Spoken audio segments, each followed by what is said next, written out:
Okay, audio video सब कुछ clear हो तो एक बार यहाँ टाइप करें सभी फ्रेंड्स।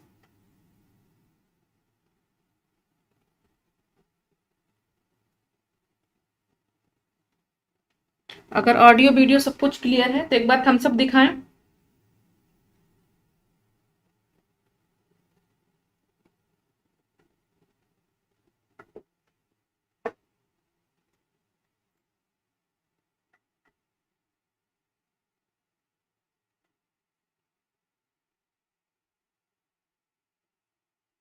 चलिए, सब कुछ क्लियर है भाई।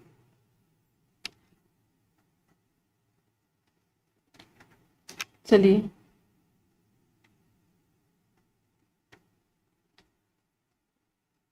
चलिए तो भाई क्लियर। बिल्कुल।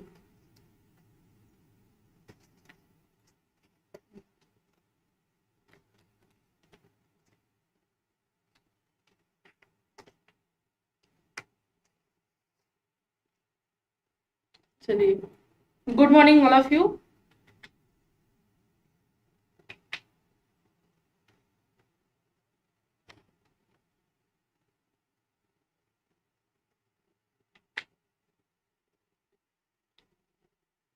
चलिए, good morning all of you. मैं सरिता मिश्रा आप सभी के सेल्फ स्टडी क्लासेस पर स्वागत करती हूँ। उम्मीद करती हूँ आप लोग भी बिल्कुल बढ़िया होंगे, स्वस्थ होंगे, प्रसन्न होंगे। चलिए, मुझे आप देख पा रहे हैं या नहीं देख पा रहे हैं?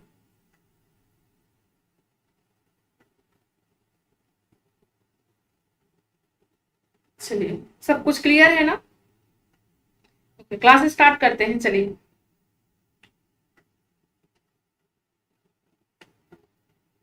बिल्कुल। तो यूट्यूब चैनल तो आप सभी ज्वाइन ही किया है आप सभी ने। बेशक आप जा करके ऐप भी इंस्टॉल कर सकते हैं। सेल्फ स्टडी क्लासेस नाम से ऐप भी है। ऐप में आपको सारी सुविधाएं मिलेंगी, जिसमें आपको हिंदी पूरा डिटेल से पढ़ाया जाएगा सर के द्वारा। इसमें बहुत सारा आपको बेनिफिशियल है। टाइम टेबल भी आपको बताया जाएगा यहाँ पर, मतलब क्या कैसे आप क्लास की टाइमिंग है, लाइव चैट, बहुत सारा इसमें ऑप्शन आपके लिए है। तो जिन्होंने ज्वाइन नहीं किया है चैनल पे, जो नए हैं, तो वो सारी जानकारी ले लेंगे। ठीक है, चलिए। चलिए, ऑलरेडी देर हो चुके हैं तो क्लास को स्टार्ट करते हैं और देखते हैं आज का अपना पहला क्वेश्चन। चलिए, हम रेड तो हटा लेते हैं भाई, सारे साथियों को कहना रहता है कि दिखाई नहीं देता। चलिए, तो बताइए, वृद्धि को प्रभावित करने वाला कारक कौन सा होता है? पर्यावरण होता है, स्वास्थ्य होता है, आहार होता है, या फिर ये सभी होता है? आंसर कीजिए भाई सभी फ्रेंड्स। ओके, चलिए, मुकेश, प्रियंका, हिमानी, सैमसंग, लवली, दीपक। चलिए, सैमसंग भाई आपका नाम क्या है? नाम तो नहीं जान पाई अभी तक, है ना? ये तो सैमसंग कंपनी का नाम होगा, क्या आपका नाम ही है या कंपनी के नाम से आप चल रहे हैं? चलिए, जो भी हो, खैर। देखिए, वृद्धि को प्रभावित जो करते हैं, है ना, जो आपकी ग्रोथ को, क्या कहते हैं इसको? ग्रोथ। तो जो ग्रोथ को प्रभावित करते हैं वो हमारी हेरिडिटी भी करती है। अब हेरिडिटी जो कि ग्रोथ की बात ही हो रही है, तो कहीं ना कहीं हमारे पूरी बॉडी लैंग्वेज की बात ही कर रही है, तो ये स्वास्थ्य बेशक होगा। अब चूंकि अगर हम आहार, हमारा पोषण तत्व तो सभी सब कुछ सही रहेगा, तभी तो हमारा सब कुछ क्लियर हो जाएगा। इसलिए हमारा यहाँ पर जो राइट ऑप्शन होगा वो कौन सा हो जाएगा? ऑप्शन नंबर, कौन सा ऑप्शन होगा? ऑप्शन नंबर डी होगा। क्लियर हुआ सभी को? हाँ, चलिए अगले क्वेश्चन की बात करते हैं और देखते हैं आज का हमारा अगला क्वेश्चन क्या कह रहा है। क्वेश्चन को आराम से पढ़िए। कंपनी का नाम मैम। चलिए, बिल्कुल। देखिए, तभी तो मैंने सोचा। चलिए, देखिए नेक्स्ट क्वेश्चन क्या कह रहा है कि निम्नलिखित में से कौन सा विकास का सिद्धांत नहीं है? कौन सा विकास का सिद्धांत नहीं है? पहला है, विकास लंबवत ना होकर के वर्तुलाकार होता है। क्या ऐसा होता है? विकास क्रमबद्ध होता है, विकास निरंतर होता है, विकास मशीनी प्रक्रिया है। देखिए, मशीनी नहीं है, ये आप सभी को मालूम है, इतना तो सभी जानते हैं। एक कंटिन्यूसी, एक आपकी प्रोसेस है, क्रमबद्ध होती है। वर्तुलाकार का मतलब होता है जो आपके आकार होता है, ये आपका वर्तुलाकार। इसी को कभी कभी चक्राकार भी कह देते हैं, है ना? क्वेश्चन कभी कभी चक्राकार भी बोल शब्दों में डाल दिया जाता है। ठीक है भाई, क्लियर हुआ सभी को? हाँ, चलिए, कोई प्रॉब्लम नहीं किसी को। तो विकास जो है मशीनी प्रक्रिया है। हाँ, यहाँ पर क्वेश्चन कहा करता है सिद्धांत नहीं है, तो नहीं पर ज्यादा आप लोग ध्यान से देखा करिए। क्लास को शेयर कर दीजिए सभी फ्रेंड्स। चलिए, तो देखिए अपने अगले क्वेश्चन की ओर चलते हैं, देखते हैं कि आज का हमारा अगला क्वेश्चन क्या कह रहा है। इनमें से इनमें से पियाजे के द्वारा दी गई अनुकूलन प्रक्रिया, कौन सी प्रक्रिया, एडॉप्टेशन प्रक्रिया से संबंध नहीं रखता है, संवेदना नहीं रखता है, व्यवस्थापन नहीं रखता, आत्मीकरण या फिर संतुलित स्थापित करना। बताइए संतुलन स्थापित करना क्या नहीं होगा, बताएं सभी फ्रेंड्स। इनमें से कौन सा पियाजे के द्वारा दी गई अनुकूलन जो प्रक्रिया है से उससे रिलेट नहीं रखता है।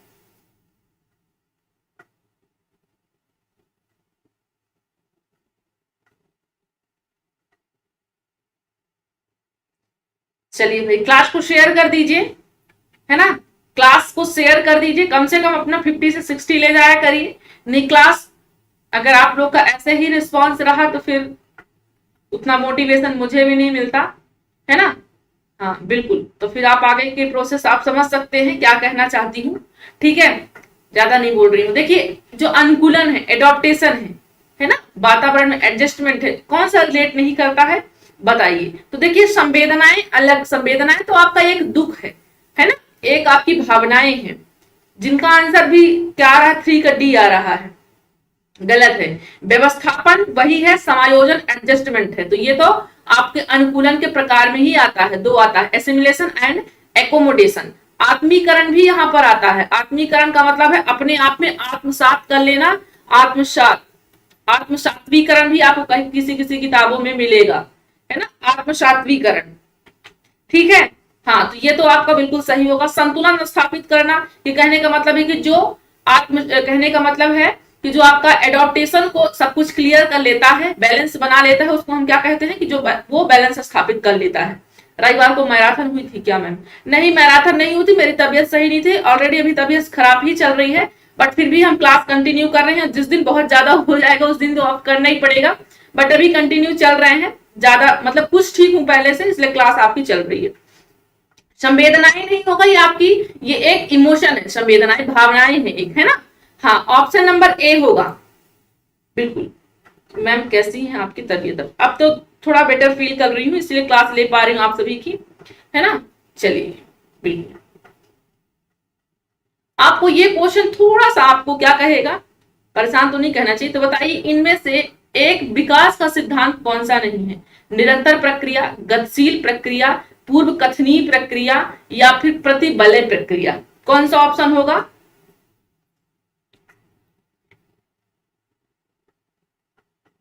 हाँ देखते हैं दीपक, कल करते हैं या फिर संडे को कर लेते हैं, क्योंकि संडे को और भी क्लासेस नहीं रहती हैं तो मैं फ्री रहती हूँ।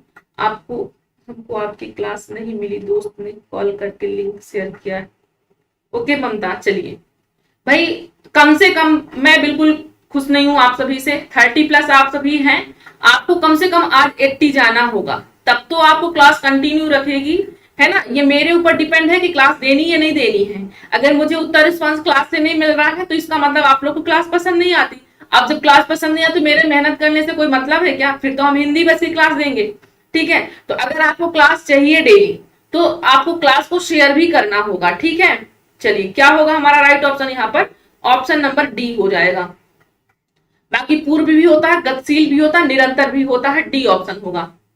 हाँ चौथे का विकास एक सिद्धांत नहीं, प्रतिबलय, यहाँ पर वैसे ऑप्शन भी मुझे कुछ सही लग नहीं रहा है।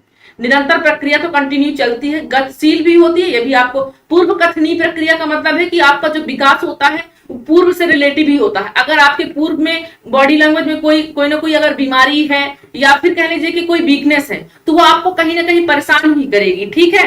हाँ चलिए अगले क्वेश्चन की बात करते हैं, देखते हैं कि क्या कह रहा है। देखिए निम्नलिखित में से कौन सी किशोरावस्था की मुख्य समस्याएं हैं? निम्नलिखित में से कौन सी किशोरावस्था की मुख्य समस्याएं हैं, आंसर कीजिए।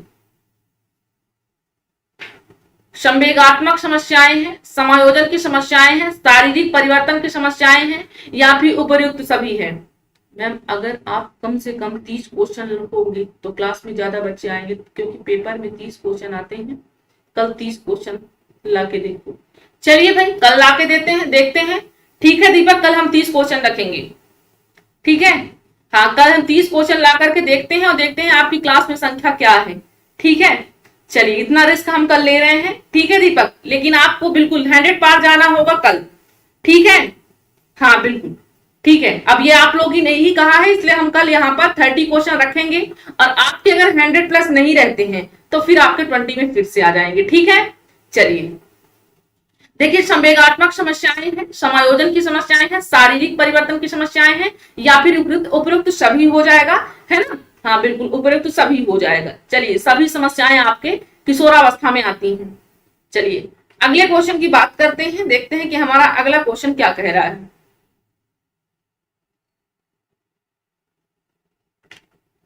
निम्नलिखित में से जन्मजात अभिप्रेरक नहीं है। प्यास है, निद्रा है, भूख है, या फिर सुरक्षा है, बताइए। आंसर कीजिएगा सभी फ्रेंड्स, मैम पूरी कोशिश करेंगे हम। चलिए बिल्कुल अच्छी बात है, फिर अगर आप कोशिश करेंगे तो फिर हम भी कोशिश करेंगे, है ना।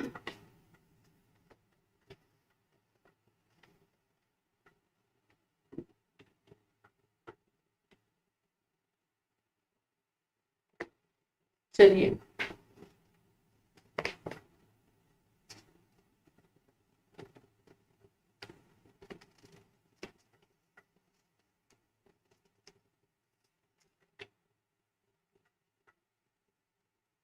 हाँ, आप सभी ने पढ़ा होगा, है ना, मैस्लो का सिद्धांत आप सभी ने पढ़ा होगा, ठीक है भाई। हाँ बिल्कुल, इन्होंने 5 स्टेप बताई है, 5 स्टेप बताई है। कौन कौन सी बताई है? पहला तो शारीरिक, ऊपर से ले लीजिए या नीचे से किसी से, शारीरिक आवश्यकताएं पहले बताई हैं।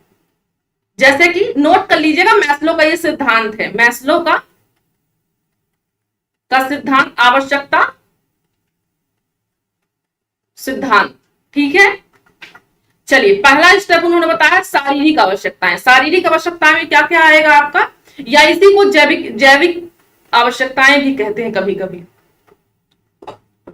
हाँ देखिए, पहला क्या हो जाएगा, भूख हो जाएगा, प्यास हो जाएगा, नींद हो जाएगा। इतनी चीज की आपकी शारीरिक रूप से आवश्यकता हर व्यक्ति को होती है, ठीक है। चलिए सेकंड स्टेप कौन सा होता है, सुरक्षा की आवश्यकता। सुरक्षा की आवश्यकता, इसमें क्या क्या आवश्यक होता है, इसमें मान लीजिए घर होता है, कपड़ा, घर, है ना, या फिर कोई अन्य रक्षा तंत्र, है ना, ये चीज दूसरी चीज हुई। अगर हम बात करते हैं तीसरी चीज की, ठीक है, तो इसमें क्या होता है, हमको समूह की आवश्यकता होती है। हाँ समूह की आवश्यकता होती है कि हमारा भी परिवार हो। अब जब भाई भूख लग रही है, खाना भी मिल गया, कपड़ा भी मिल गया, अब यहाँ पर फ्रेंड सर्कल भी बनाना पड़ता है, कोई हमारा परिवार हो, कोई दोस्त हो, कोई यार हो, समाज की आवश्यकता होने लगती है। ये कौन सा पहला स्टेप है, ये दूसरा स्टेप है, समूह की आवश्यकता तीसरा स्टेप है। चौथे स्टेप में क्या है, सम्मान की आवश्यकता होने लगती है व्यक्ति को। तो नोट कर, पहले तो शारीरिक रूप से हुआ, पहले शारीरिक रूप से हमको क्या चीज को लगा कि भाई शारीरिक रूप से हम कुछ ना कुछ हमको मिले, भूख प्यास हमारी मिटे।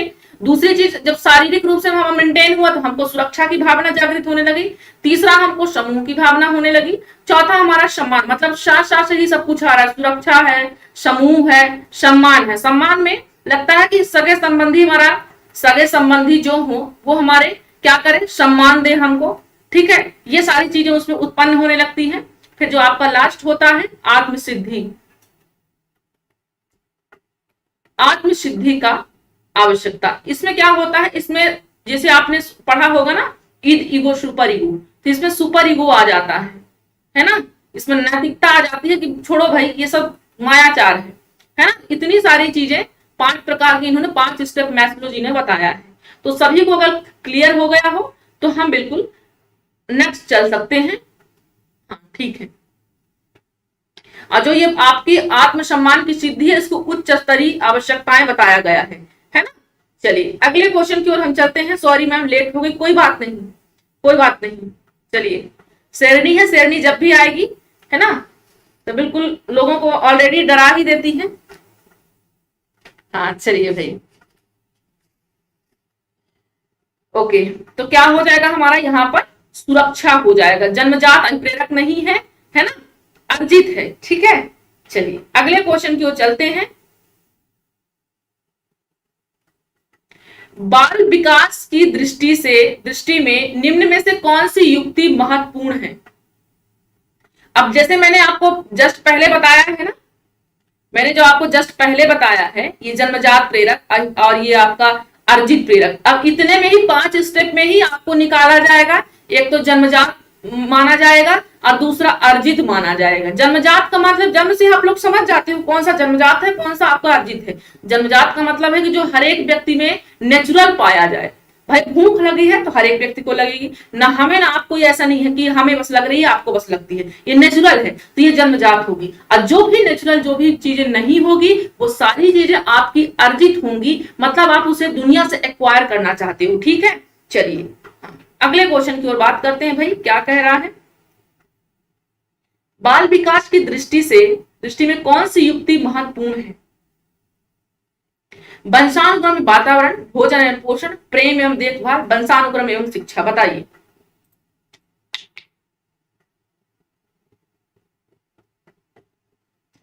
क्वेश्चन लेंदी रहते हैं तो कैमरे को मैं ऑन नहीं कर पाती हूं। चलिए आंसर कीजिए,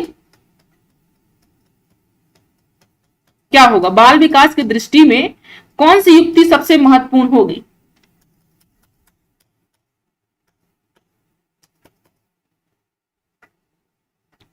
चलिए बताइए।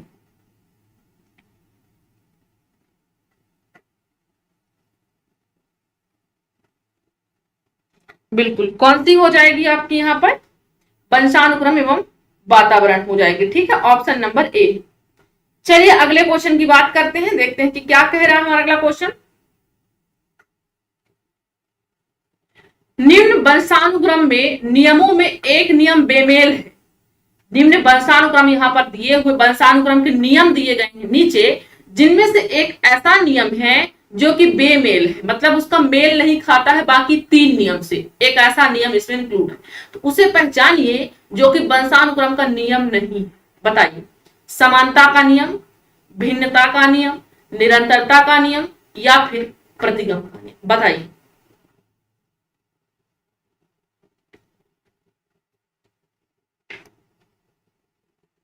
आंसर कीजिए भाई, क्या होगा?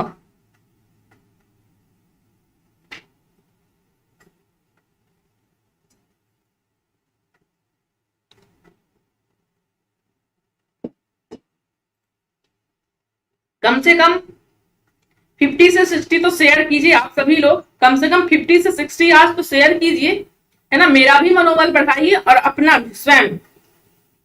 ठीक है, ताकि आपको भी पता चले कि कंपटीशन क्या है। देखिए एक चीज आपने पढ़ा होगा, विकास में पढ़ा होगा, है ना, विकास में आपने पढ़ा होगा कि निरंतरता का विकास होता है, कि जो आपका डेवलपमेंट होता है वो आपका कंटिन्यू चलता रहता है, ये आपका विकास का सिद्धांत होता है। लेकिन वंशानुक्रम का नियम नहीं होता है कि आपके कहने का मतलब है, वंशानुक्रम से मतलब तात्पर्य ये है कि जब आपका विकास होता है, जो वंशानुक्रम आपका विकास होता है, इतने इतने प्रकारों से आपका विकास होता है। पहला देख लीजिए आप सभी लोग, समानता का नियम क्या कहता है? समानता का नियम ये कहता है जैसे माता पिता होते हैं, जैसे माता पिता होते हैं वैसे ही बच्चे होते हैं, बच्चे होते हैं। ठीक है, ये आपका समानता का नियम कहता है। भिन्नता का नियम क्या कहता है? इसी को भिन्नता को ही कभी कभी विभिन्नता भी कहा जाता है ना, कभी कभी विभिन्नता भी इसको कहा जाता है। ये किस प्रकार का नियम होता है? विभिन्नता का मतलब है कि जो आपके बच्चे होते हैं वो कभी कभी संतान के क्या होते हैं? विपरीत होते हैं, है ना। जो आपके कभी कभी जो संतानें होती हैं वो माता पिता से विपरीत गुण पाए जाते हैं। विपरीत गुण कहने का मतलब ये है कि अगर पिता क्या है, पिता मान लीजिए कि बदमाश है तो बेटा बिल्कुल ईमानदार हो जाता है। ठीक है, अब तीसरा या चौथा प्रतिगम का नियम, इसी को प्रतिगम को प्रत्यागमन का भी आप लोग कहीं कहीं किताबों में पढ़ा होगा आपने, प्रत्यागमन का सिद्धांत। ये क्या कहता है? ये कहता है कि ये बिल्कुल विपरीत हो, मतलब कि इसमें थोड़ा भी गुण नहीं पाए जाते हैं, है ना। हाँ, यहां पर जो मैंने आपको भिन्नता बताया है, तो ये समान ना होकर के क्या होते हैं? अलग होते हैं। विपरीत इसमें नहीं कहा जा सकता, इसको अलग होते हैं, अलग गुण होते हैं। लेकिन जो प्रत्यागमन कहता है, प्रत्यागमन का ये मतलब ये है कि ये आप बिल्कुल विपरीत। आपने एक पढ़ा होगा, मैंने आपको बताया था किसमें, गमन का गमन का जैसे आगमन होता है, आपने गमन का उल्टा क्या होता है, आगमन, है ना। तो अब इसमें क्या होता है, गमन, प्रत्यागमन में आप देख रहे हैं गमन जुड़ा हुआ है, तो मतलब गमन यानी जाना, आगमन यानी, है ना, गमन यानी क्या होता है, जाना, आगमन यानी आना, तो वैसे ही प्रत्यागमन हो जाएगा, है ना। गुण क्या है, बिल्कुल विपरीत हो जाएंगे, ठीक है। हाँ हाँ, एक दूसरे के वही हो, ठीक है। बाकी निरंतरता का जो नियम है, ये आपका सिद्धांत है, ये नियम नहीं है, ये निरंतरता का सिद्धांत है, जो कि विकास में, कि विकास एक निरंतर चलने वाली प्रक्रिया है। क्लियर हुआ सभी को, कोई किसी को डाउट हो बिल्कुल तो आप सभी बता सकते हैं, ठीक है भाई। हाँ चलिए, हाँ, ये जो सारे नियम होते हैं बेसिकली, ये आपके वैज्ञानिक लोग देते हैं। कौन देता है, वैज्ञानिक लोग शोध करके बताते हैं कि जो आखिर बच्चे का विकास हो रहा है वो किस प्रकार से हो रहा है ना। ये वैज्ञानिक लोग शोध करके बताते हैं। समझ नहीं आया ममता, देखिए समानता का नियम ये कहता है कि माता पिता के समान ही बच्चों का गुण होता है, जो जो गुण माता पिता में थे वही गुण बच्चे में आ गए थे, समानता का नियम कहलाता है। भिन्नता का नियम ये कहता है ना, कि अगर माता पिता क्या है, कम प्रतिभाशाली हैं तो बच्चे क्या हो जाएंगे, बहुत ज्यादा प्रतिभाशाली। जब अगर पेरेंट्स कम पढ़े लिखे हैं तो बच्चे ज्यादा पढ़ लिख लेंगे, तो मतलब कम और ज्यादा, ज्यादा डिफरेंस नहीं हुआ आपकी भिन्नता में, थोड़ा सा भिन्न होते हैं। जो प्रतिगम होता है, ये आखिरी वाला प्रतिगम या इसी को प्रत्यागमन कहते हैं, ये बिल्कुल विपरीत होता है। अगर पेरेंट्स कैसे हैं, बहुत ईमानदार हैं, तो बच्चा बिल्कुल चोर निकलेगा, है ना। ये बिल्कुल विपरीत होता है। अब चूंकि भिन्नता में आप लोग परेशान हो जाओगे कि ये सेम है तो कैसे पहचानेंगे, यहां पर थोड़ी सी भिन्नता पाई जाती है, लेकिन यहां पर बिल्कुल पूरा विपरीत पाया जाता है। क्लियर हुआ सभी को, चलिए अगले क्वेश्चन की बात करते हैं। भाई देखिए क्या कह रहा है हमारा क्वेश्चन। भाई आप सभी 40 प्लस हैं, कम से कम आज 60 जाइए, है ना। धीरे धीरे मेरा मनोबल गिरता है कि भाई मेरे फ्रेंड्स क्लास शायद पसंद नहीं आती है, इसलिए क्लास को शेयर नहीं हो रहा है ना। बिल्कुल, तो क्लास को शेयर करिएंगे तो मुझे भी अच्छा लगेगा और मैं भी क्लास देने के लिए डेली मोटिवेट हो पाऊंगी, है ना। चलिए भाई देखिए क्या कह रहा है क्वेश्चन, कि दो व्यक्तियों के मध्य मान लीजिए ये राम है तो ये श्याम है, इनके बीच गपशप हो रही है। होने वाली प्रतिक्रिया जो व्यक्ति के मानसिक स्वास्थ्य में सुधार लाती है। देखिए दिन भर अगर कोई व्यक्ति गुमसुम रहता है ना तो ऑलरेडी बीमार हो जाता है, इसलिए कहते हैं बातें करते रहने चाहिए, पर जरूरत से ज्यादा नहीं। खुश रहना बहुत जरूरी होता है हर एक व्यक्ति में, वो एक प्रकार की दवाई ही है। तो देखिए स्वास्थ्य में सुधार लाती है, वह कहलाती है, क्या कहलाती है, निर्देशन कहलाती है, अंतरक्रिया, साक्षात्कार, या फिर परामर्श कहलाती है। बताइए कौन सा ऑप्शन होगा भाई। हाँ बिल्कुल, क्या हो जाएगा, अंतर क्रिया। अंतर का मतलब है एक दूसरे से की हुई क्रिया, है ना, अंतर क्रिया इसको कह सकते हैं, जो कि ऑप्शन नंबर बी में हमारा बिल्कुल, मैम सबसे अलग हूं, सबकी हेल्प करती हूँ। बिल्कुल ममता, होना भी चाहिए ऐसे, ठीक है। चलिए अगले क्वेश्चन की बात करते हैं, देखते हैं कि हमारा अगला क्वेश्चन क्या कह रहा है। शैशव काल को जन्म से 5, यहां पर 5 नहीं होगा 3 होगा, है ना। हाँ, जन्म से 3 की आयु तक किसने माना है। शैशव काल को जन्म से 3 वर्ष तक, 3 वर्ष की आयु तक किसने माना है इस चीज को। रॉस ने, कॉलसैनिक ने, सिली ने, एर्नस्ट जॉस ने। बताइए शैशव काल को जन्म से 3 वर्ष की आयु तक किसने माना है। रॉस ने, कॉलसैनिक ने, सिली ने, एर्नस्ट जॉस ने। बताएंगे सभी फ्रेंड्स। चलिए इंटरव्यू होता है, हाँ बिल्कुल होता है। ओके, आंसर करेंगे सभी फ्रेंड्स। राइट ऑप्शन किसको जाएगा भाई।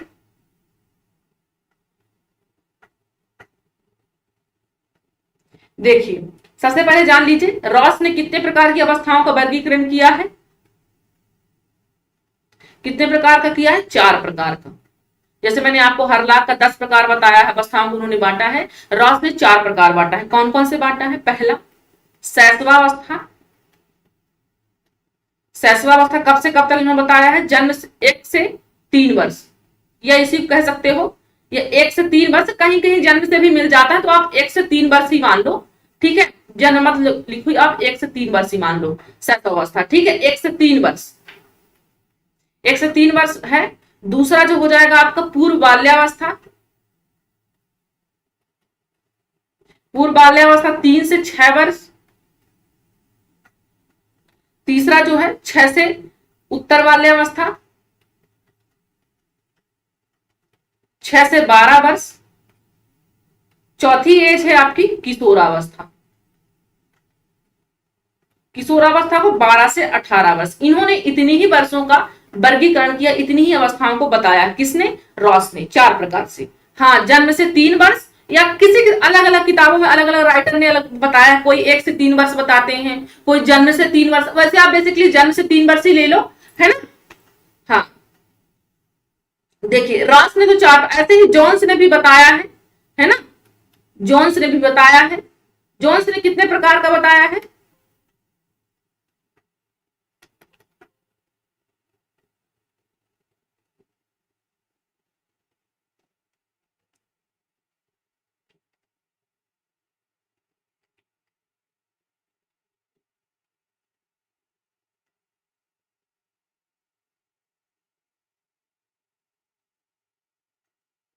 चलिए, हाँ बिल्कुल, जोन्स ने कितने प्रकार का बताया है? एक सेकंड। हम्म, इन्होंने भी 4 अवस्थाएं बताई, जोन्स ने भी। कौन कौन सी बता मैम? राजगढ़ की शेरनी फालतू का कमेंट कर रही है। अच्छा, देखिए जोन्स भाई एक दूसरे से मिल करके रहे, है ना। देखिए शैशवावस्था का एज कब से कब तक है? शैशवा इन्होंने जन्म से 6 वर्ष माना है। इन्होंने जन्म से 6 वर्ष माना। किसने? जोन्स ने शैशवावस्था को जन्म से 6 वर्ष माना है, पहला। दूसरी एज इन्होंने बताई है बाल्यावस्था। बाल्यावस्था को क्या बताया इन्होंने? 6 से 12 वर्ष। तीसरा इन्होंने किशोरावस्था को कब से कब बताया है? 12 से 18 वर्ष। और चौथी इन्होंने प्रौढ़ावस्था भी बताई है। क्वेश्चन बन जाते हैं कौन से किन्होंने किस प्रकार की एज बताई है। चलिए, इतने वर्ष उन्होंने बताया है। अगले क्वेश्चन की, यहां पर मैंने आपको रॉस, यहां पर राइट ऑप्शन होगा रास होगा, ठीक है। चलिए अगले क्वेश्चन की बात करते हैं।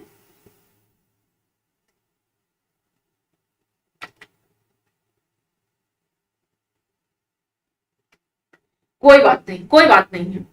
आप सभी मित्र हैं, मित्रता इतनी चलती रहती है। देखिए ब्रूनर ने बौद्धिक विकास की निम्न अवस्था बताई है। ब्रूनर ने बौद्धिक विकास की कौन सी अवस्थाएं बताई है? गामक अवस्था, प्रतिमापरक अवस्था, प्रतीकात्मक अवस्था, ये सभी। कौन सा ऑप्शन होगा बताइए? नहीं नहीं भाई, ज्यादा नहीं है। सभी फ्रेंड्स मिलजुल करके क्लास में पढ़िए, और किसी के कारण कोई क्लास को मिस मत करो। ये आपका भविष्य है। आपको जीवन में बहुत सारे लोग मिलेंगे, कई प्रकार के मिलेंगे। एक शिक्षक होने के नाते आपको सभी प्रकार के लोगों को लेकर के चलना पड़ेगा, है ना। इतने में हताश नहीं होते हैं बेटा, दुनिया बहुत बड़ी है। आपको पता नहीं अभी किस किस प्रकार के लोग मिलेंगे जीवन में, तो आप उनसे ये सोचो किस इस प्रकार से सामंजस्य बनाए हम, है ना। भागना थोड़ी है जीवन में। जिस चीज से आप भागते हो ना, हमेशा जीवन में वही चीज ज्यादा पीछा करती है। ये चीज नोट कर लेना आप सभी लोग, ठीक है। हाँ, भागो मत, एक दूसरे से मिल करके पढ़ो। पढ़ने आप भी आए हो, पढ़ने बाकी फ्रेंड्स भी आए हैं, ठीक है। चलिए देखिए, मैं आपको ब्रूनर के बारे में बता देती हूँ, ठीक है भाई। हाँ चलिए, बिल्कुल पेशेंस बनाए रखिएगा सभी फ्रेंड। सारी चीजें क्लियर होंगी एक एक करके, ठीक है। हाँ, ब्रूनर कहाँ के हैं? सबसे पहले आप सभी बताइए, ब्रूनर कहाँ के हैं? अमेरिकी मनोवैज्ञानिक है, मनोवैज्ञानिक है, ठीक है। 3 प्रकार की इन्होंने अवस्थाएं बताई। पहली कौन सी है? गामक है। इसी किसी किसी किताबों में आपको क्रियात्मक मिल जाएगा, है ना। हाँ, क्रैइक भी इसको कहीं कहीं कहते हैं, है ना। हाँ चलिए, कब से कब तक की ये अवस्थाएं होती हैं? तो ये जन्म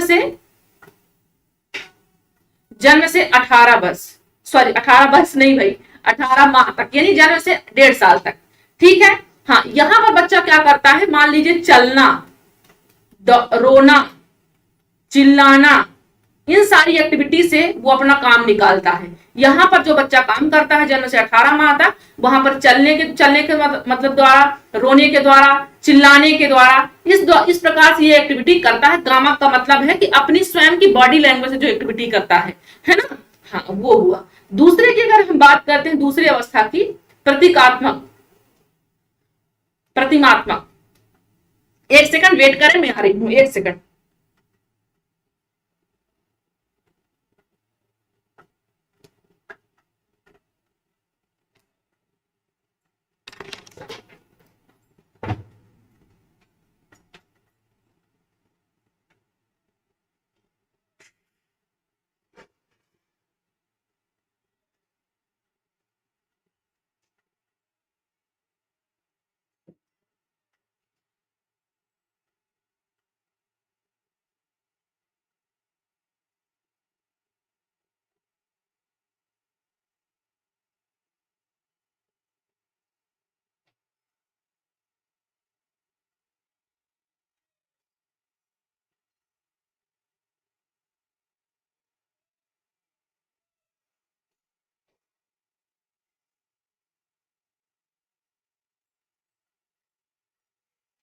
तो सॉरी, थोड़ा सा सब्जी वाले भैया आ गए थे हमारे, है ना, तो कोविड में चूंकि जाते नहीं लेने आने, तो खुद ही पहुंचा जाते हैं।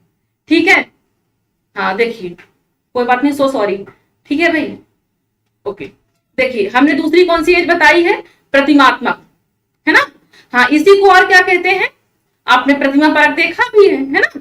हाँ चलिए, आइकॉनिक भी इसको इंग्लिश में कहते हैं, आइकॉनिक कहते हैं। ठीक है, हाँ, पहले को इनएक्टिव कहते हैं, दूसरे को आइकॉनिक कहते हैं। ठीक है भाई, चलिए, प्रतिमात्मक की कौन सी एज होती है, प्रतिमा, प्रतिमा का मतलब होता है कोई मूर्ति, मूर्ति, प्रतिमा का मतलब जैसे आप दुर्गा जी की मूर्ति, दुर्गा जी की प्रतिमा, गणेश जी की प्रतिमा, है ना। हाँ, हुआ कुछ भी नहीं था एक्चुअली, इससे टाइम होता है, सब्जी वाले भी आते हैं, वो पहुंचाते हैं दूसरे तीसरे दिन करके। ठीक है, चलिए, तो देखिए यहाँ पर प्रतिमात्मक भी हुआ, मूर्ति यहां भी हो जाएगा। प्रतिमा का मतलब होता है मूर्ति। ये कब से कब तक होता है, तो ये 1.5 से 6 वर्ष तक, है ना। इसमें जो भी काम करेगा बच्चा, वो मूर्ति देख करके ही काम करेगा। ठीक है, कोई आकार, कोई प्रत्यक्ष तरीके से। ठीक है, चलिए, तीसरी एज की अगर हम बात करते हैं, सांकेतिक, सांकेतिक, इसी को क्या कहते हैं, सांकेतिक को है प्रतीकात्मक, प्रतीकात्मक संकेत, है ना। यहां पर जो आपके लिखा है प्रतीकात्मक, पहला, दूसरा आपका प्रतिमात्मक, प्रतिमा होती है, तीसरा आपका सांकेतिक, किसी को प्रतीकात्मक कहते हैं। इसकी जो एज होती है वो कौन सी होती है, 6 वर्ष के बाद शुरू होती है। ठीक है, जैसे 1.5 साल से 6 वर्ष, तो ये 6 वर्ष के बाद शुरू होती है। ठीक है, हाँ चलिए, आप सभी ने पढ़ा होगा, ब्रूनर जी ने जो थ्योरी दी है, जैसे जीन पियाजे ने दी है, तो पियाजे की थ्योरी को ही इन्होंने आगे बढ़ाई है। उन्होंने 4 प्रकार बताई है और इन्होंने 3 प्रकार बताया है। ठीक है, हाँ बिल्कुल, चलिए, हाँ, तो हमारा जो भौतिक विकास की निम्न अवस्था चारों होती हैं, ऑप्शन नंबर डी होगा। चलिए भाई, अगला क्वेश्चन कीजिए, क्या कह रहा है।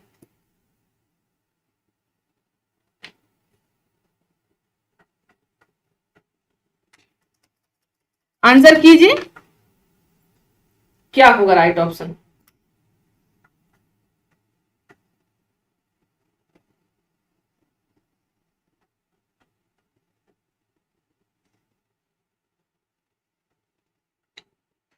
ओके,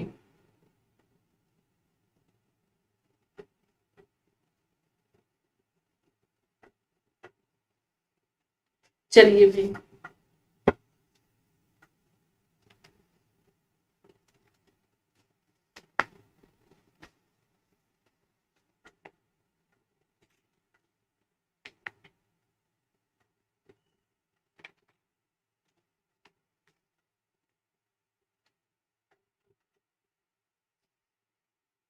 बिल्कुल, क्या हो जाएगा यहां पर,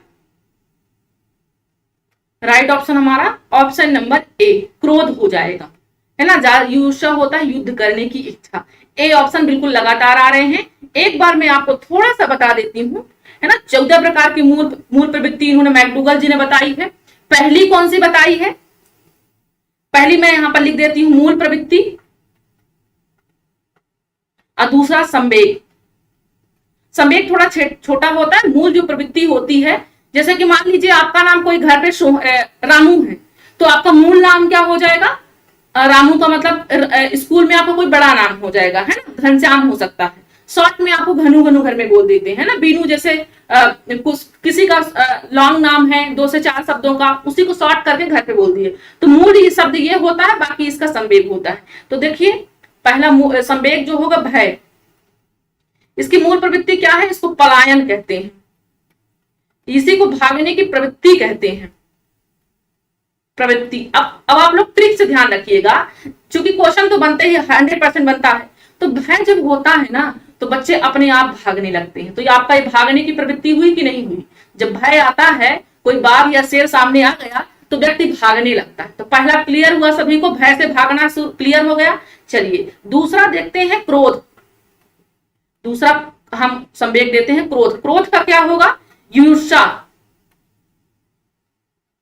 युयुत्सा, इसी को क्या कहते हैं, युद्ध प्रियता। तो आप सभी को मालूम है, क्रोध में व्यक्ति, हर एक व्यक्ति चाहता है कितना ना लड़ू इस व्यक्ति से, कितना युद्ध करूं, है ना। तो चूंकि क्रोध है, तो क्रोध में युद्ध करना लाजमी है। तो ये भी क्लियर हुआ। चलिए, तीसरा अगर हम देखते हैं, घृणा। अब घृणा का क्या होगा, घृणा का होगा विकर्षण। इसी को और किस नाम से जानते हैं? दूसरों को नापसंद करना। ठीक है, तो ये होता, चूंकि घृणा में लोग दूसरे को देखना पसंद नहीं करते हैं। ठीक है, ये क्लियर हुआ। चौथा तो हमारा 3 क्लियर हुआ, भय हो गया, क्रोध हो गया, घृणा हो गया। अब चौथा होता है वात्सल्य।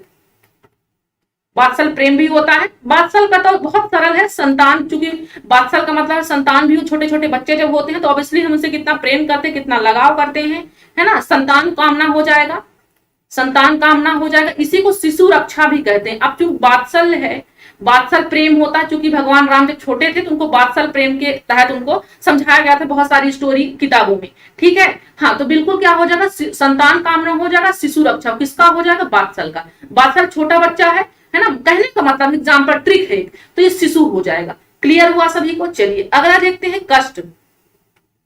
कष्ट का क्या हो जाएगा? संवेदना। अब कष्ट एक प्रकार की क्या है? एक आपकी भावना है। सोचो तो कष्ट है, नहीं सोचो तो सब कुछ खुशी ही खुशी है। तो चूंकि एक संवेदना है, आपके मन की भावना है संवेदना। ठीक है, इसी को दया की प्रवृत्ति भी कहते हैं। अब चूंकि कष्ट कोई दिखाएगा यार, बहुत ज्यादा कष्ट है घर पे आजकल हमारे, तो क्या हो जाएगा? दया की प्रवृत्ति से उसको कोई देखने लगेगा, हर कोई, है ना। तो ये हुआ। अब फिर आपका क्या हो? पहला हमारा हो चुका है, दूसरा हो चुका है, तीसरा हो चुका है, चौथा, पांचवा, छठवां कौन सा हो जाएगा हमारा? काम प्रवृत्ति। काम प्रवृत्ति। काम प्रवृत्ति में बेसिकली क्या होता है? कामुकता इसको कहते हैं। मेन इसको क्या कहते हैं? कामुकता। हाँ, इसी को क्या बोलेंगे? मूल जो प्रवृत्ति होती है इसको काम प्रवृत्ति, जो कि सिगमंड फ्रॉयड ने दी है, जिसको लिबिडो भी उन्होंने कहा है, काम प्रवृत्ति, है ना। तो इसको स्क्रीनशॉट ले लीजिए, जस्ट आगे का बताती हूँ। मैम का बच्चे की प्रति प्रेम, हाँ बिल्कुल, माँ का बच्चे के प्रति प्रेम। आप लोग इसको स्क्रीनशॉट ले लीजिए, हम 7वें से बता रही हैं। ये 6 हमने पूरे कर लिए। ठीक है, हाँ। आश्चर्य फिर हो जाएगा। आश्चर्य का क्या हो जाएगा? जिज्ञासा। अब इसको ट्रिक मार समझ लीजिए, भाई देख करके आश्चर्य रह गए तो हमको भी जिज्ञासा हुई कि भाई देखें कि किस प्रकार का ये है ना। तो जब हमने देखा तो देखते ही देखते आश्चर्य रह गए। अब जब आश्चर्य हुए तो हमें भी और भी देखने की जिज्ञासा बढ़ गई, तो ये हमारा हो गया। फिर नेक्स्ट हो जाएगा आत्महीनता। स्क्रीनशॉट ले लीजिएगा तो यस टाइप कर दीजिएगा, मैं आगे तो बताऊंगी। मूल प्रवृत्ति क्या होगी इसकी? आत्महीनता की, स्वयं को नापसंद करने। अब आत्म का मतलब होता है स्वयं होता है, हीनता का मतलब है गिर गया व्यक्ति। अब जब स्वयं व्यक्ति गिर गया तो स्वयं को हम क्या करेंगे? नापसंद करेंगे, है ना। स्वयं को क्या करेंगे? नापसंद। घृणा में दूसरों को पसंद नापसंद करते हैं और आत्महीनता को स्वयं में नापसंद करते हैं। ठीक है, जैसे कभी कभी आदमी ऐसा काम कर जाता है कि लगता है यार अपना खुद का शक्ल ना देखे, है ना, हो जाता है ना। तो आत्महीनता का मतलब यही हुआ। ठीक है, हाँ बिल्कुल। नेक्स्ट हो जाएगा हाँ चलिए हम इसको इरेज कर देते हैं, समझ में ना आ रहा होगा आप सभी को। चलिए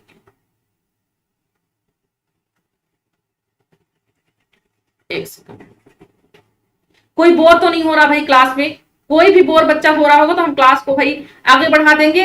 हमें बिल्कुल ऐसा नहीं है कि अगर आप लोग नहीं पढ़ना चाहते हैं तो हम जबरदस्ती आपको पढ़ाएं, क्योंकि क्लास कैसी होनी चाहिए? बच्चे के अकॉर्डिंग होनी चाहिए, स्वयं के अकॉर्डिंग नहीं। ठीक है भाई, और हमारा हर एक बच्चा काम के प्रति ईमानदार हो, वो भी शेयर करे, है ना, मन लगा करके। हम जबरदस्ती उसमें भी नहीं करवाना चाहते। ठीक है, देखिए फिर क्या हो जाएगा? आत्मा, हाँ आत्माभिमान हो जाएगा, इसी को स्वाभिमान भी कहते हैं, आत्माभिमान। इसको क्या हो जाएगी? इसकी मूल प्रवृत्ति क्या हो जाएगी? गौरव, हाँ आत्म प्रदर्शन। अब आप सभी जानते हैं कि जब आत्म अभिमान मतलब स्वयं का जब व्यक्ति को अभिमान आ जाता है तो ये क्या होता है? गौरव हो जाता है, प्रतिष्ठित, अपने आप को स्वयं लगने लगता है नहीं भाई हमारा भी कहीं ना कहीं आत्मसम्मान है। आत्म प्रदर्शन, वो व्यक्ति क्या करने लगता है? स्वयं का प्रदर्शन करने लगता है, लोगों से बातचीत करेगा तो भाई देखा नहीं आपने, हमने इतना अच्छा नंबर लेके आया है, तो स्वयं का प्रदर्शन करने लगता है जब स्वयं में अभिमान आ जाता है। तो क्लियर है? चलिए फिर नेक्स्ट कौन सा होता है? एकाकीपन। एकाकीपन, एकाकीपन भाई कब जीवन में आता है? जब हमको क्या होता है? सामूहिकता का भाव होता है। जब हमको लगता है यार 4 आदमी हमारे पास, विकास हमारा भी कोई फ्रेंड होता, हमारी भी कोई फैमिली होती, तब व्यक्ति को क्या आता है? एकाकीपन। अब एकाकीपन हमारा क्या है? संवेग है। एकाकीपन हमारा संवेग है, लेकिन इसकी जो मूल प्रवृत्ति होती है, इसकी उत्पत्ति कहां से होती है? कि जब हमको सामूहिकता का भाव होता है कि भाई हमारे पास भी लोग हों, तो यहाँ पर एकाकीपन व्यक्ति में आने लगता है। ठीक है, चलिए नेक्स्ट कौन सा होगा? भूख होगा। भूख में क्या होगा, भूख का तो बेशक भोजन से ही रिलेटिव है, इसको आप भोजन से ही, भूख को भोजन से ही जोड़ दीजिए, ठीक है। हाँ चलिए, फिर कौन सा हो जाएगा, अधिकार, अधिकार भावना या इसी को स्वामित्व भी कहीं कहीं आपको पढ़ने को मिलेगा। यहां पर संग्रहण करने की खूब सारा हमारा अधिकार है, ये हमारी जमीन है, ये हमारा जायदाद है, अधिकार करने की प्रवृत्ति होती है यहाँ पर, ठीक है। हाँ चलिए, फिर नेक्स्ट कौन सा हो जाएगा हमारा, रचनाभूत। रचनाभूत को हम क्या कहेंगे, रचनात्मकता, क्रिएटिविटी कहेंगे, रचनात्मकता इसको कहेंगे। मतलब रचनाभूति का रचना से ही संबंधित होगा, तो जब रचना आएगा तो रचना ही टिक कर देना आप सभी लोग, ठीक है। चलिए नेक्स्ट लास्ट हो जाएगा आपका आमोद। आमोद संवेग है, इसकी जो मूल प्रवृत्ति है आमोद की, वो क्या हो जाएगी, हास्य की प्रवृत्ति, आमोद प्रमोद, है ना, आपने वर्ड सुना होगा। चलिए तो भाई क्लियर हुआ, इतना ही था, 14 ही मूल प्रवृत्ति थी, शायद मैंने बहुत ज्यादा कर दिए हैं, ठीक है। चलिए बिल्कुल, हमारा यहाँ पर क्रोध ऑप्शन हो जाएगा, ठीक है, ईर्ष्या का, बिल्कुल। 38 बच्चे देख रहे हैं, लाइक केवल 28, ऐसा क्यों, प्लीज लाइक करें, थैंक यू सैमसंग। चलिए भाई, हमको एक कॉल आ गया था, उसी के साथ मेरा स्टडी टाइम खराब हुआ। क्या हुआ भाई ममता, आपको क्लास अच्छी नहीं लग रही है? चलिए, निम्न में से कौन सा कथन विकास के संबंध में सही नहीं है, बताइए, कौन सा डेवलपमेंट से रिलेटेड सही नहीं है, बताइए। पहला है, विकास प्रतिमानों की कुछ निश्चित विशेषताओं की भविष्यवाणी की जा सकती है। दूसरा है, विकास का जो उद्देश्य होता है वंशानुक्रम क्षमता का विकास करना होता है। फिर आपका तीसरा होता है, विकास के विभिन्न क्षेत्रों में संभाव्य खतरे नहीं होते हैं। नमस्कार सीता, नमस्कार भाई, सभी को आदाब, सत श्री अकाल। देखिए, प्रारंभिक विकास बाद के विकास से अधिक महत्वपूर्ण होता है। क्या होगा भाई, सभी फ्रेंड्स शेयर करें, और भाई क्लास को शेयर लाइक सभी करें, जो भी आपसे हो पाता है। हमारी तरफ से कोई कमी नहीं होगी, आप निश्चिंत रहिए। हमारे पास जितना भी भगवान ने हमें दिया है ज्ञान, वो बेशक हम पूरा देने का प्रयास करेंगे, है ना। और जो नहीं भी है उसको हम लाने का प्रयास करेंगे कि हमारे अंदर भी आए और हम आपको भी दे पाए, है ना। क्योंकि जो जो बांटे तो बढ़ते जाए, है ना। ये ऐसा है कि ये कभी जितना ही खर्च करोगे आप उतना बढ़ता जाएगा, घटेगा कभी भी नहीं। कौन सा विकास के संबंध में सही नहीं, विकास प्रतिमानों कुछ निश्चित विशेषताओं की भविष्यवाणी की जाती है, सही बात है। आपको अगर ब्लैक बोर्ड पर टीचर पढ़ाते हुए कभी देखे होंगे तो बोलेंगे बेशक यार तुम अच्छे टीचर बन सकते हो, तो ये भी सही बात है। विकास का जो उद्देश्य होता है वंशानुक्रम क्षमता विकास करना भी होता है। विकास विभिन्न संभाव्य के खतरे नहीं, खतरे होते हैं, इसलिए ऑप्शन सी हो जाएगा, 13 का सी हो जाएगा। विकास के क्षेत्रों में संभाव्य खतरे होते हैं, बेशक होते हैं। चलिए अगले क्वेश्चन की बात करते हैं भाई, क्या कह रहा देखिए, दल या गैंग का सदस्य होने से सामाजिकरण बाल्यावस्था से बेहतर होता है। निम्न में से कौन सा कथन इस विचार के विपरीत है, बताइए।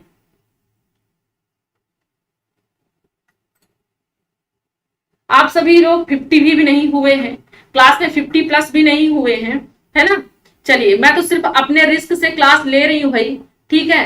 अब आप लोग मुझे मजबूर मत कीजिए कि मैं क्लास को बंद कर दूं, है ना भाई, चूंकि मैं मेहनत करके कंटेंट बनाती हूँ, उसके बाद जस्ट उसके बाद आपको आती हूँ। आपको लगता है बस यही बस मेहनत होती है, हमारे पर्दे के पीछे जितना मेहनत होती है उतना ही सामने भी होती है ना। तो डबल मेहनत होती है, आपको नहीं मालूम, जिस दिन आप इस प्लेटफॉर्म पर आएंगे तब आपको बेशक मालूम होगा कि मैम क्या कह रही थी, सही कह रही थी, गलत कह रही थी। तो जब तक व्यक्ति उस स्टेज पर नहीं आता तो चीजें समझ में नहीं आती हैं। देखिए, कौन से दल या गैंग का सदस्य होने से सामाजिकरण जो होता है वो बाल्यावस्था, दल या गैंग मतलब जब आप समूह में होते हो ना, तो क्या होता है, सामाजिकरण बाल्यावस्था से और भी बेहतर हो जाता है। जब आप 2-4 फ्रेंड साथ में होते हो ना, तो जो भी आपको चीजें नहीं बनती थी ना, 2-4 लाइन आपका फ्रेंड्स आपसे इंग्लिश बोला ना, तो आपको लगा यार क्या बात है, मेरा दमदार, मेरा लास्ट ऑप्शन नहीं दिख रहा है। चलिए, यहाँ पर लड़ाई मोल ले रहा है, नीचे है लड़ाई मोल ले रहा है, लास्ट ऑप्शन है लड़ाई मोल ले रहा है, ठीक है। तो देखिए, हाँ बिल्कुल, इसका जो राइट ऑप्शन होगा वो होगा छोटी छोटी बातों पर झगड़ा करते हुए अपने गैंग के सदस्यों से लड़ाई मोल ले रहा है। ऑप्शन नंबर डी हो जाएगा, डी होगा, डी डी डी। वयस्कों पर निर्भर ना होकर सीखता है, ये सही, जिम्मेदारियों को निभाना, अपने समूहों के प्रति वफादार होना, डी ऑप्शन होगा, छोटी छोटी बातों पर झगड़ा करते हुए अपने गैंग के सदस्यों से लड़ाई मोल लेता है। क्लियर हुआ सभी को? हमको पता है, मैं भी टीचिंग करती हूँ, ममता देवी, बिल्कुल, फिर तो आपको बहुत अच्छे से वाकिफ होंगी।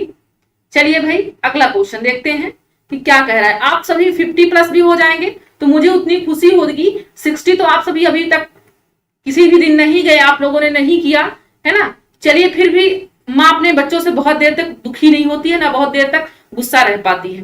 देखिए लॉरेंस कोहलबर्ग के द्वारा प्रस्तावित निम्नलिखित चरणों में प्राथमिक विद्यालयों के बच्चे किन चरणों का अनुसरण करते हैं। जो प्राथमिक विद्यालय के बच्चे होते हैं लॉरेंस कोहलबर्ग के अनुसार, तो बताइए किन चरणों का अनुसरण करते हैं। आज्ञा पालन और दंड उन्मुखीकरण, व्यक्तिगत और विनिमय, अच्छे अंतर्राष्ट्रीय संबंध, या सामाजिक अनुबंध और व्यक्तिगत अधिकार। जो प्राथमिक स्तर के बच्चे होते हैं वो किस प्रकार का एक्टिविटी करते हैं, आंसर कीजिए, बताइए।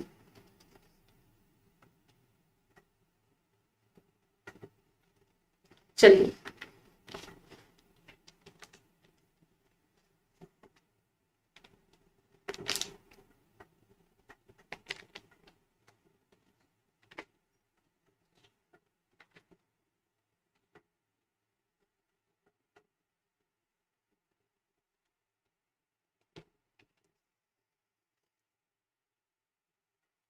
बिल्कुल,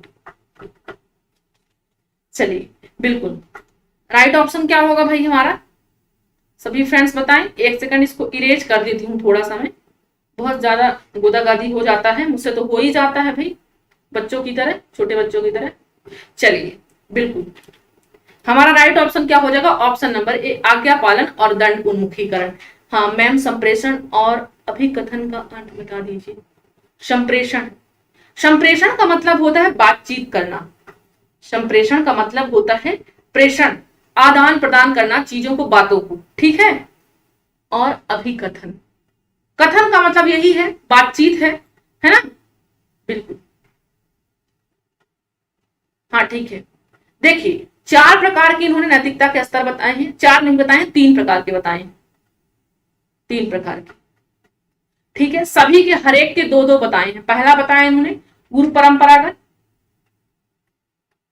जिसमें पहला होता है यही जो आपका दिया हुआ है आज्ञा पालन, है ना। और दूसरा होता है साधनात्मक इंस्ट्रूमेंटल। आप थोड़ा कीवर्ड पकड़िए, ज्यादा रटने की जरूरत नहीं है। पहले में तो आप ध्यान रखिए पनिशमेंट से बच्चा डरता है, पनिशमेंट कहीं भी वर्ड मिलेगा टिक कर देना है। दूसरा क्या होता है इंस्ट्रूमेंटल, इंग्लिश वर्ड याद कीजिए। साइकोलॉजी में इंग्लिश वर्ड आप जितना याद करोगे ना तो कभी भी आपका भूलेगा नहीं, एक चीज नोट कर लेना।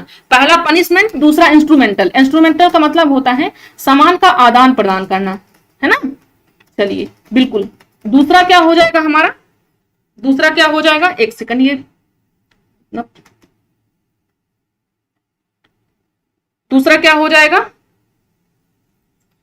चलिए हाँ बिल्कुल दूसरा जब हम बात करते हैं अपने, पहला तो पूर्व था, दूसरा हमारा हो जाएगा परंपरागत। पहला प्री कन्वेंशियल इसको कहते हैं, प्री कन्वेंशियल। अब बीच वाला कन्वेंशियल होगा। इंग्लिश वर्ड पकड़िए, आप लोग भूलेंगे नहीं, इतना यकीन कीजिए, कन्वेंशियल होगा बीच वाला। अब कन्वेंशियल में क्या क्या होता है, good boy, good boy, good girl. फिर क्या होता है दूसरे में, दूसरे में होते हैं यहाँ पर सामाजिक आज्ञा पालन, मतलब सोशल, सोशल ओरिएंटेड कह सकते हो इसको, ओरिएंटेड, है ना। हाँ तो ये पहला हो गया, पनिशमेंट के लिए बच्चा डरता है तब कोई काम करता है। दूसरा इंस्ट्रूमेंटल, साधनों का, सामानों का आदान प्रदान के लिए। फिर दूसरी एज में गुड बॉय, गुड बॉय के लिए, सोशल कॉन्टेक्ट में सामाजिक व्यवस्था को बनाए रखने के लिए। चौथे और लास्ट में होता है सोशल, समाज में सोशल कॉन्ट्रैक्ट में आ जाता है बच्चा, है ना। हाँ कॉन्ट्रैक्ट में आता है। फिर आपका छठा हो जाएगा आपका यूनिवर्सल, है ना, जो भी काम करता है सत्य करता है, फैक्ट करता है, नहीं तो नहीं करता है, ठीक है। जो समाज के लिए, मैं कहने का मतलब जो सही है ना, जो सही है वही काम करेगा, और चाहे उसके लिए उसको सर ही कटाना क्यों ना पड़ जाए, ठीक है। अच्छा लड़का अच्छी लड़की दूसरों में। चलिए भाई अगला क्वेश्चन देखते हैं क्या कह रहा है।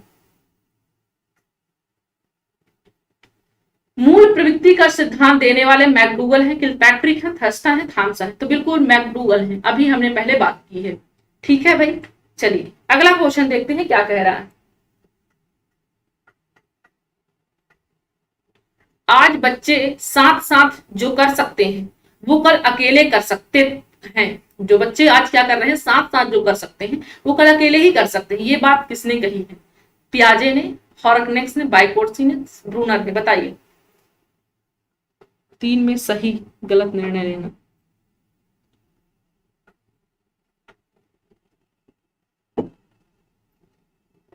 बताइए।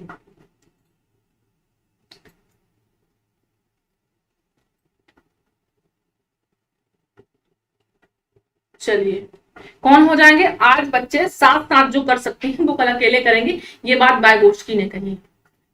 डेफिनेशन है उतनी बच्चों को याद नहीं रहती है, आपका बायगोस्की होगा।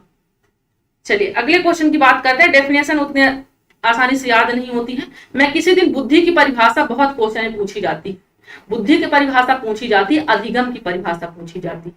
मैं किसी दिन आपको लिखा दूंगी, यहां पर ट्रिक से बता दूंगी, तो आप लोग उसको याद कर लेना पूरी तरीके से, भूलेगा ही नहीं, ठीक है? ऐसी ट्रिक आपको बता दूंगी, ठीक है? चलिए देखिए, शिक्षण अधिगम की सूचना प्रक्रिया जो सीखने के सिद्धांत के लिए सैद्धांतिक रूप से संबंधित है।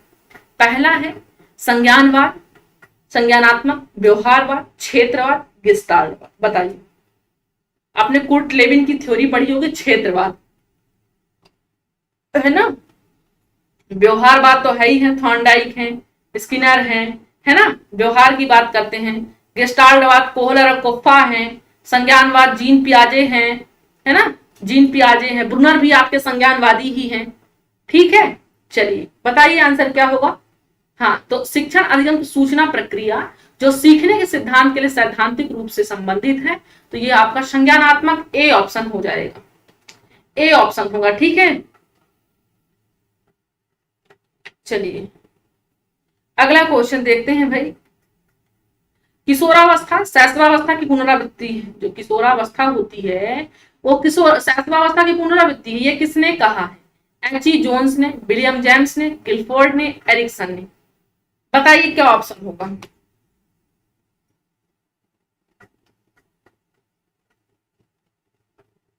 अगर एक दो गलत भी हो जाते हैं तो टेंशन मत लिया करो, है ना? इतना टेंशन नहीं लेते, लाइफ पड़ी है अभी, बहुत सारे प्रैक्टिस करने को आप सभी को मिलेगा। आप तो बस क्लास में जुड़ो और इसके बाद पढ़ाई करो, ठीक है? चलिए ये आपका क्या हो जाएगा? एरिक्सिन हो जाएगा। ऑप्शन नंबर डी होगा, एरिक्सिन होगा। किशोरावस्था शैशवावस्था की एरिक्सिन की मनोसामाजिक सिद्धांत आपने पढ़ा होगा, मनोसामाजिक एरिक्सिन का, ठीक है? डी होगा, डी डी डी। चलिए अगला क्वेश्चन देखते हैं और लास्ट क्वेश्चन देखते हैं भाई। बहुत प्यास लगी मुझे तेज से। देखिए, कौन सी अवस्था में भावनात्मक अस्थिरता और भावावेश अपेक्षाकृत अधिक देखा जाता है? आंसर कीजिए, तब तक मैं पानी पी लेती हूँ भाई, प्यास बहुत लगी है।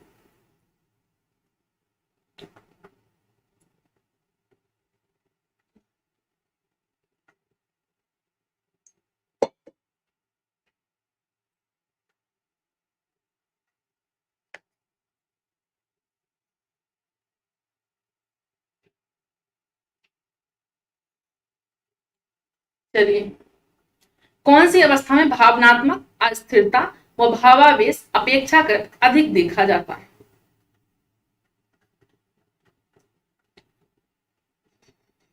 किसमें देखा जाता है? पूर्व किशोरावस्था में देखा जाता है। पूर्व किशोर नहीं मैम, जोन्स और रॉस कथन है, प्लीज चेक करना मैम।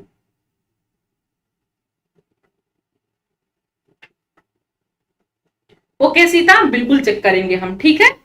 आप भी एक बार कर लेना, हम भी एक बार कर लेंगे, ठीक है? हाँ ममता, कोई बात नहीं, बहुत कठिन है। चलिए, बहुत अच्छे वो बच्चे होते हैं जो सीखने का बहुत प्रयास करते हैं, ठीक है भाई?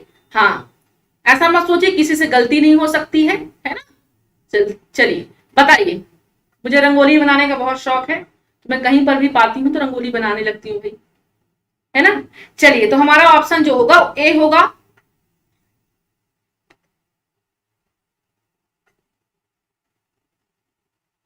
चलिए भाई, तो आज के तो क्वेश्चन हमारे इतने ही थे। क्लास कैसी लगी? सभी फ्रेंड, जितने फ्रेंड्स हमारे जुड़े हुए हैं सभी लाइक करके जाएंगे। और दूसरी चीज, हिंदी व्याकरण की क्लास में रात्रि को 8 बजे समय से सभी को आ जाना है, सभी फ्रेंड्स ग्रुप को लेकर के हिंदी व्याकरण की क्लास में, ठीक है? हाँ, रात्रि को 8 बजे डेली टाइम टेबल लिख लीजिए। दिन के 11 बजे चाइल्ड डेवलपमेंट रहती है, रात्रि को 8 बजे हिंदी व्याकरण रहती है, रात्रि को 9 बजे हिंदी साहित्य रहती है, सर के द्वारा रहती है, ठीक है भाई? इतना अपना टाइम टेबल है। अब बाकी फ्री आपके प्रीमियर क्लासेस चलती ही रहती है, आप उसको देख सकते हैं।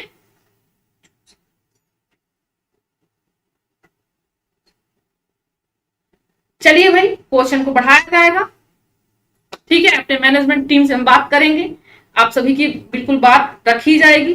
थैंक यू आप सभी का, अपना स्नेह बनाए रखिएगा, अपना साथ भी बनाए रखिएगा, ठीक है, बिल्कुल।